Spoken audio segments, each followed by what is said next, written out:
Hi, I'm Lily from Merino Vino, and today I'm going to show you guys how I dye Peacock, which is one of my new colorways. If you'll see in the previous video, I made a one-of-a-kind blue, and while I was dyeing that, I saw some really pretty purple and green, and I was like, man, this looks like a peacock colorway. I want to do this.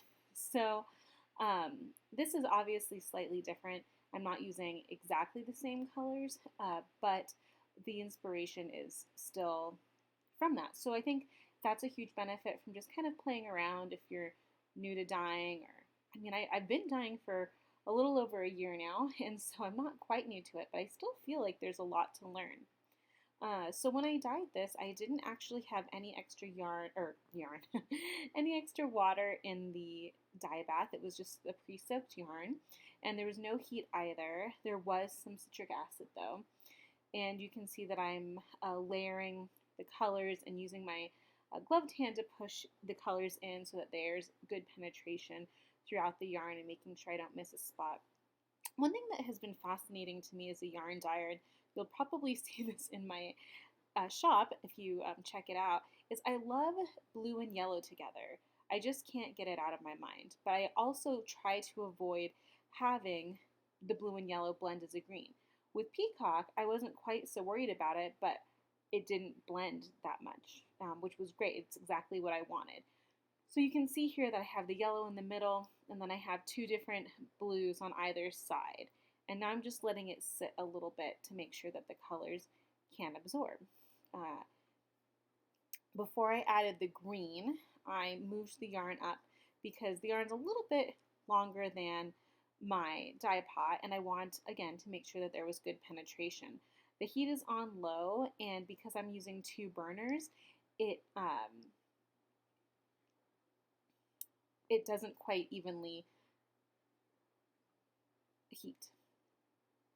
So by turning the dye pot a little bit, I can more evenly distribute the heat, and you can see that I wanted this primarily to be green.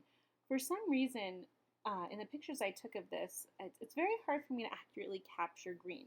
It either looks too dark or washed out, and I'm not sure why. You can kind of get an accurate sense here.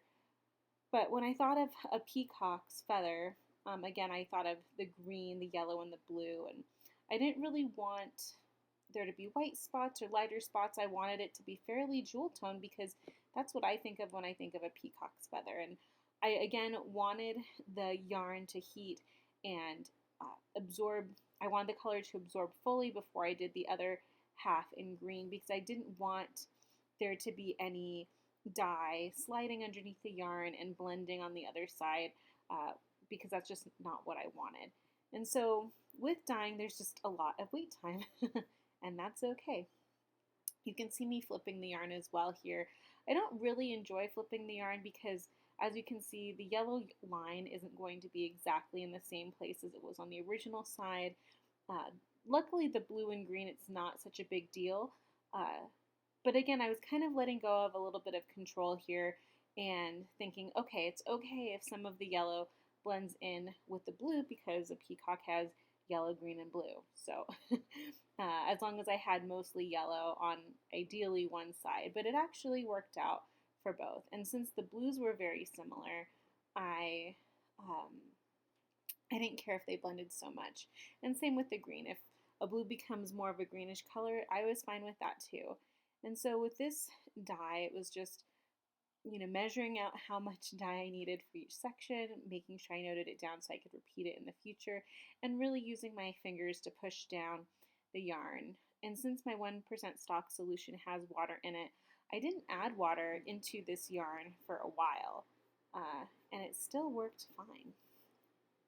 So I filmed this under a sped up camera, I suppose, and I'm slowing it down so I can talk as I go, but it took quite a while because you let it sit for a good amount of time, and then you can just kind of wait and do some other things. So you can kind of dye yarn and multitask at the same time, which is fun. Granted, there's a lot of things to do as a yarn dyer that you can multitask.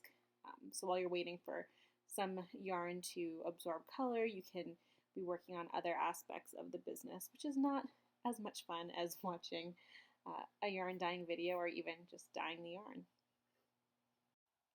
And here you can see the finished skein, so you can see the green, which looks a little bit more muted, but it's more vibrant in real life. And again, here the blue and green kind of blend in together. But it's a gorgeous yarn. It's on a luxury base, and you can see the stitch or the definition in the yarn.